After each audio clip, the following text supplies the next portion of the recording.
Hello my friends and welcome back to another watercolor tutorial. Today I am doing something I haven't done in a long time, and that is painting without any plan.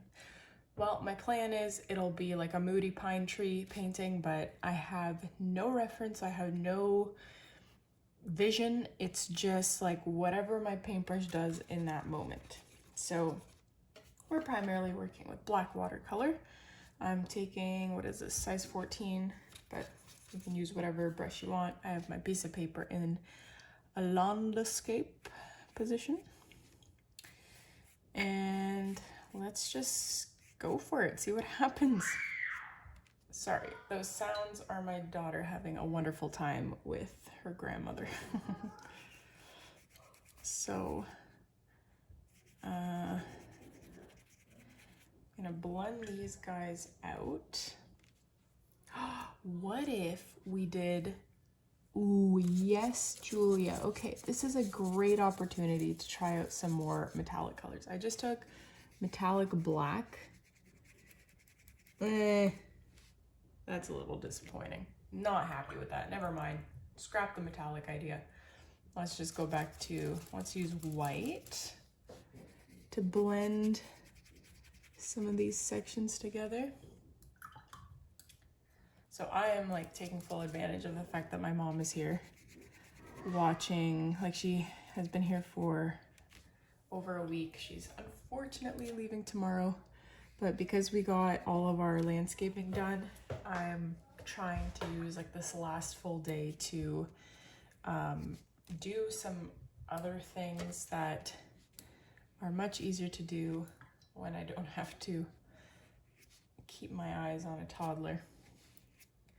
So I am pre-painting a week's worth of tutorials. Whoa.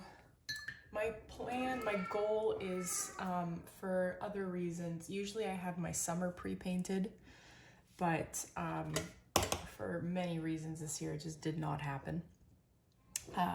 Like I would have, it's now the end of May, and I would have had until September pre-painted, uploaded, and ready, but yeah, life happens. So for other reasons, my goal is that by November, that I have until like March pre-painted, so 4 months ahead.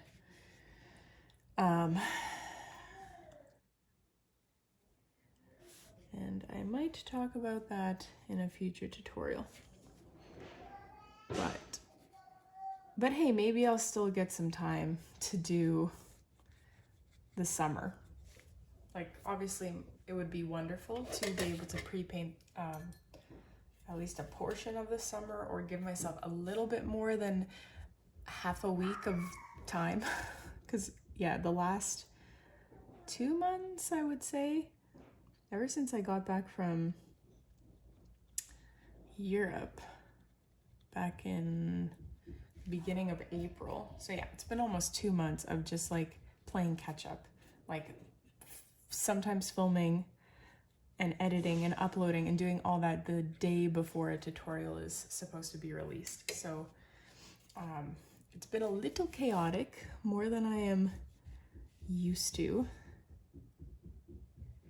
So hopefully now that the landscaping is done and things are in the ground in the garden, there aren't too many more time-sensitive tasks, I can focus a little bit more on painting. And it's not even like in the evenings. I technically have time in the evenings, but I'm so tired at the end of the day that I just don't want to do anything. And I'm sure a lot of people can relate that, you know, like I have the energy and I have the motivation in the day, hence the fact that this is my third tutorial in an hour and a half. I have the energy, I just can't, because I usually, when my mom is not here, which is most of the time, because she lives so far away, I have to, like, I'm a stay-at-home mom. That is my responsibility first and foremost. I can't just like let my child go wild in my house. That would never happen. She would, if I were to close the office door and start painting, she would just be like hammering on the door to come in. There would be no like playing by herself. So, what is my point, my friends? What the heck is my point? That I have energy in the day to paint and do things, and if I had like a solid week, I would probably have a couple months worth of tutorials pre-painted, like I used to do. I used to do a full month a week, because I would spend 2 days painting those tutorials and then the rest of the week editing, uploading, and SEOing them. And I had a really good routine, but like it's just not possible now. And this is not me complaining, this is just me explaining the situation. Because I've had a lot of negative Nancys lately on my channel. I'm not even gonna get into that. But yeah. So there's my plan. That is my plan. My plan is, hopefully now that things are kind of calmed down in the landscape and gardening and all those other things, I can now focus the daily nap time on pre-painting a bit, but also weekends. Like weekends were huge because my husband would watch our toddler and I'd be able to get a bunch of stuff done outside, and vice versa. Like we'd switch off. And now I don't have to, like I can spend at least some of that time just painting. Like even if I get 4 hours over an entire weekend, I can get at least 4 or 5 tutorials done and painted. So anyways, sorry, I know I'm not really explaining what I'm doing, but it's pretty, like, you can just follow along. Self-explanatory, I believe. This is mostly dry, and so obviously I can't, like, do this if I want the whole thing to be wet again, I have to wait for it to completely dry, and then re-wet the whole thing and, like, go from there. And so I'm just debating what I want to do, where I want the super dark parts of this painting to be and to go. I just haven't painted this kind of landscape in a very, very long time. So I'm trying to decide what the best course of action is. Usually I don't let it dry. Oh, that's not good. Some water dripped here. That's gonna cauliflower if I don't clean that up. Yeah, usually I don't let it dry. I just like keep painting layers and layers, but let's try something a little bit different. I'm gonna blow dry this and then we're gonna paint another layer. Okay, so I'm gonna actually use my mop brush because that's what a mop brush is. That's what the purpose of it is for, is to do like cover large, do washes and gradients. I think I'm making this up. I might be making it up, but that's what I typically use it for.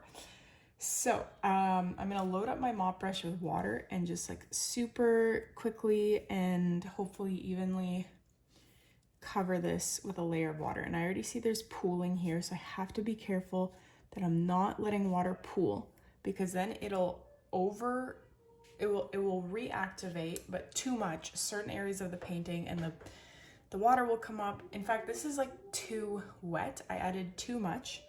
So I need to kind of let it dry a little bit before I add anything.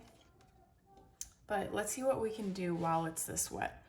Where do I want my really dark parts of my painting to go? Like I'll have darkness here. I'll have maybe like a wisp of darkness here.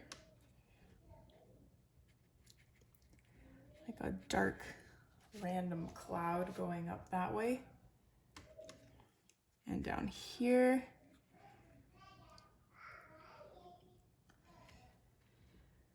So I just looked at my clock while I was blow drying this painting, and I saw that it was only 9:40 in the morning. I feel like I have done more so far in this day than I do in most days. And it's all because my mom is here to watch my toddler so that I can actually do something. It's amazing. So what I will say is I have a good friend who has a very, very responsible daughter who's young. So she's not quite old enough to like babysit on her own, but definitely old enough or mature enough to do what I hired her for, which is to be a mother's helper. And so I'm very excited because when my mom goes back home, which will be so sad, I'm gonna have her come over for a couple of hours a day, a few days a week, to watch my daughter, like play with my daughter while I'm home, so that I can get things done, but I know my daughter is, you know, occupied and happy.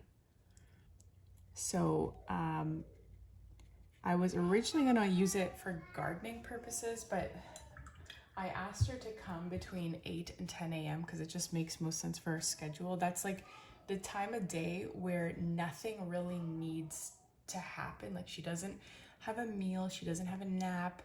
And so I don't have to be super involved during that time of day. But then I got thinking, man, I was gonna garden during that time and the mosquitoes are so bad in the morning before the sun really comes up. So perhaps I'm gonna use that time to just paint, because it's like it's the beginning of the day. I still have energy, I still have motivation. I think that's what I'm gonna do.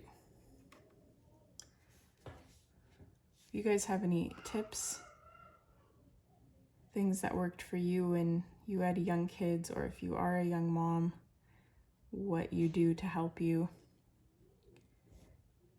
Specifically looking for advice from stay-at-home moms. I am all ears. I really like this black and white combo. It creates this illusion that there's mist. Big fan of that.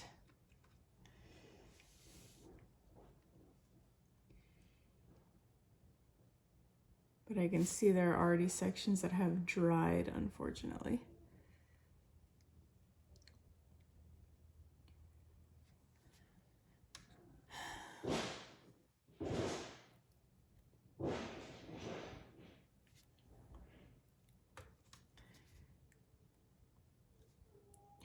My daughter is so spoiled to have my mom as her grandma. Like, I've mentioned this in the, I guess, what you will see as the last few tutorials, but my mom basically spends 10 hours a day one-on-one completely focused on my daughter. And when it's just me and my daughter, and even when my husband is home on the weekend or in the evening, we don't do that. Like, we definitely have plenty of one-on-one time when we're playing with her and stuff, but there's also many parts of the day where I'm like, you just gotta figure it out, play by yourself, because I either have to make dinner, I have to clean, or I'm exhausted and I just want to take like a half nap where my eyes are closed but my brain is still on. And she has learned to do that. Like, when I say, okay, now is mom's rest time, and I lay down on the couch and I close my eyes, she knows to play by herself, and she just kind of does her own thing beside me in the living room. And it's wonderful because I can hear her. She's kind of talking to herself, reading books to herself in her own little language, playing, and it's great. But my mom, literally the entire day, one-on-one, the whole time, nonstop. And I'm a little frightened or scared, fearful that she is going to get used to that. And when my mom goes home and it's just me and her again, that she's gonna expect that, that she's gonna expect that the whole time. And it's just not realistic. I don't know how my mom does it. I've told my mom actually a few times, like, we don't do this when you're not here, so don't feel obligated to do this. Like, go sit on the couch and read a book, and she will play by herself. But she insists. So who am I to say don't do that, you know?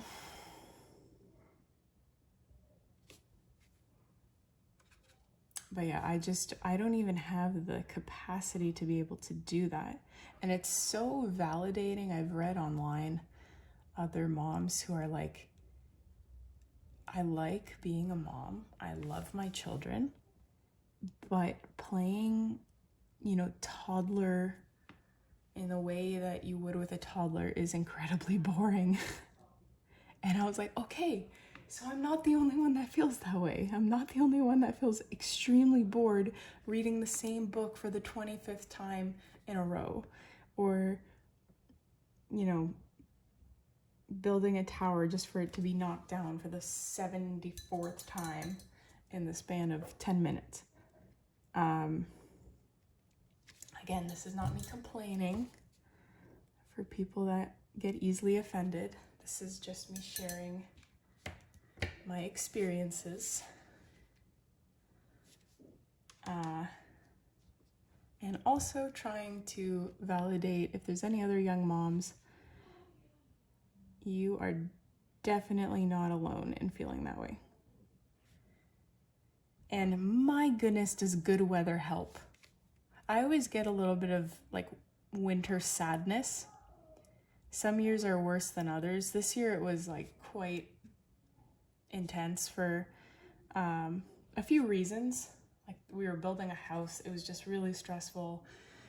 A very mobile child that wants to like do things, but it's too cold outside. And then a few other reasons. And so it was really hard. It was hard for me. But my goodness, as soon as it became warm and we could play outside, and it just all of a sudden became so much easier. It's funny, every spring when it's that transition season, when you're like finally able to start going outside and winter's like the worst of it is over, I always get this feeling of wanting to move to a warm climate so that I can just be outside and be happy all year long and not just like 5 months of the year. I don't know how. I mean, I wish I was this person that just like loved winter, but I'm not. I like it until Christmas. It's all like the season is all magical, and then, you know, January 2nd hits, and I'm pretty sure like a lot of people experience that. A lot of people are over winter as soon as the magic of the season is over. So my sister-in-law suggested red light therapy. And I have seen some influencers use that, some holistic influencers, which I have a lot more faith in than just regular influencers. And so I think I'll try that this winter. I'll do a little bit of research, maybe take advantage of some Black Friday sales and buy a little red light therapy device and see if that makes a difference in the winter. It's too bad it doesn't give you vitamin D like the sun does. Or maybe it does. I have no idea. I haven't done any research. Maybe your skin reacts the same way to it as it does to sunlight. Anyways, I'll report back in like December, or no, January, because December is still a jolly time of the year. I've also heard like a lot of people say exercise, and oh my gosh, I really need to get back into some sort of movement, because indeed I used to cycle to work. I used to walk everywhere because we didn't have a second car. But yeah, when our daughter was born, like a little bit after she was born, I think she was like a year old when we got the second car. And now I don't work either, so I don't cycle to work. And that was a huge exercise opportunity for me, because we live on top of this hill, which on a bike like that, it's a good amount of effort to get up this hill on your bike. And so if I worked 4 days a week, that was 4 days a week that I had intense cardio for 15 minutes, twice a day.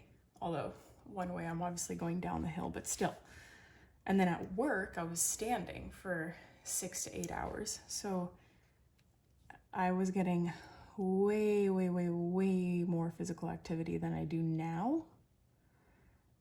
Now I'm very immobile. I sit on the couch and I don't do very much these days. So, and I eat a lot of really good sweets that I bake myself. I have found such a good cookie recipe.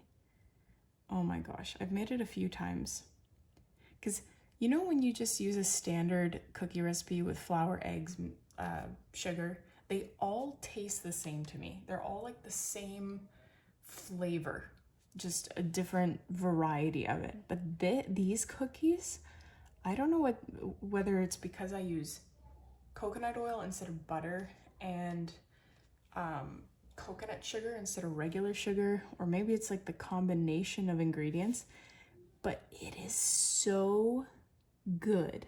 And the texture, like the bottom is crunchy and then the inside is chewy, and they taste amazing. They're very good. And so yesterday was my best batch yet.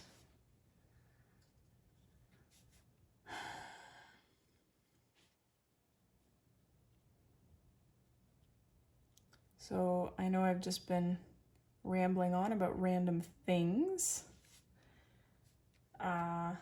I say this in a few videos where I paint pine trees, but like pine trees are, I can't just say, hey, this is how you paint your pine tree in every single tutorial, because it's like, how do I say this? There are so many different ways to paint a pine tree. In fact, I've used like three or four techniques in this painting alone. And it's easier if you just go watch a tutorial specifically on pine tree painting that isn't part of a landscape. It just shows you how to paint a pine tree. And then you develop your technique and then you apply it to landscapes. And I have said tutorial on my Skillshare. I have a free link in the description. I have a class that goes over 8 techniques on how to paint a pine tree. Sorry, I just have to adjust something here. This happened with my previous painting too. There we go. Yeah, it goes over 8 different techniques to painting pine trees. And then it gives examples of like different applications for each technique. Like this one works better in this kind of landscape because it's more sparse. Like for instance, these pine trees are much more dense because they're in the background. But this one is more sparse because it's in the foreground, and I want the details of the background to show through. That's just one example.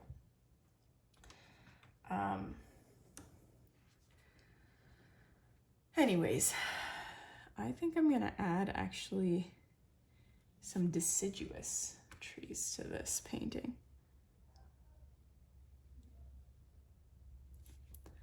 Mostly because I think we should start wrapping up this painting.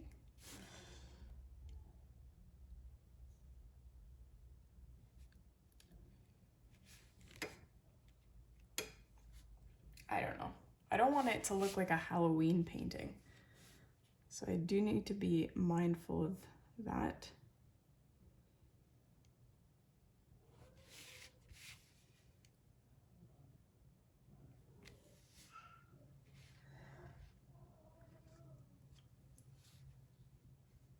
I don't know if that was a good idea. Now it looks kind of like a haunted forest, and that's not what I was going for. Boo. What if I take a little bit of white watercolor and paint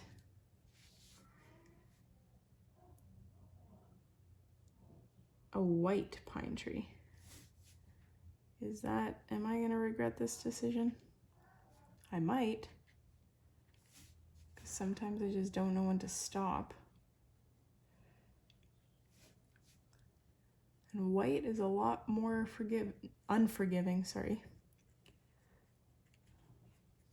If it doesn't blend, yeah, you know what? I don't like that at all.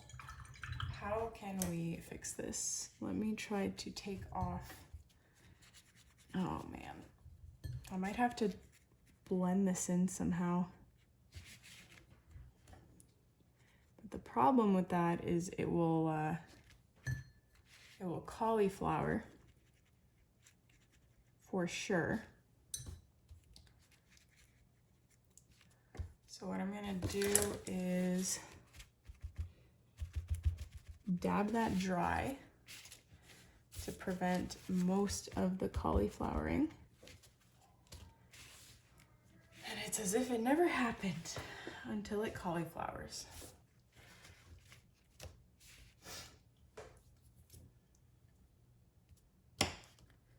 And I don't like how sparse I made this tree, if I'm being honest. So I'm gonna try and thicken it up a bit using a thicker brush that will help me create a more full look.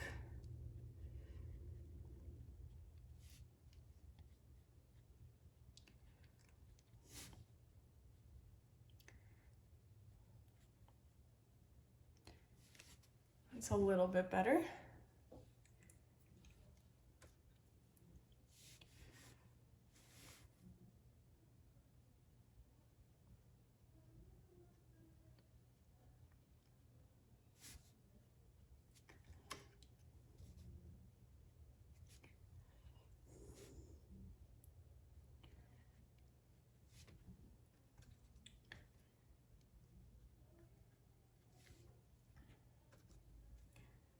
I think I used most of my black watercolor.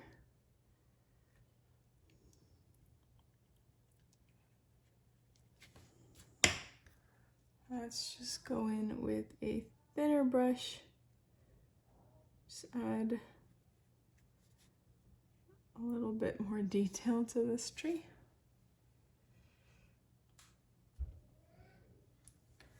Yeah, I really wish I didn't add this deciduous thing here.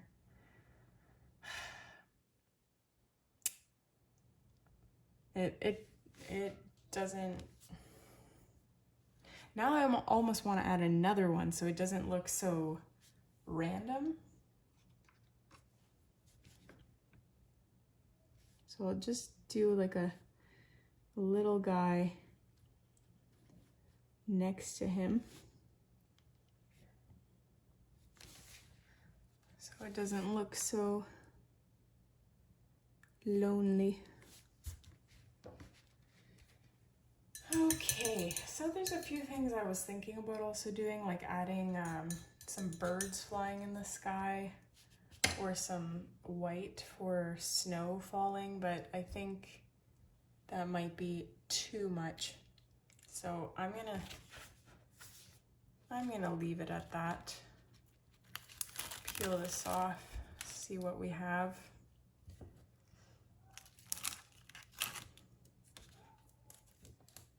What do we have? I'm not too impressed with this, but you guys let me know what you think. This tree ruined it for me. Give me your feedback, and don't forget to hit like, subscribe, comment. I will see you in the next tutorial.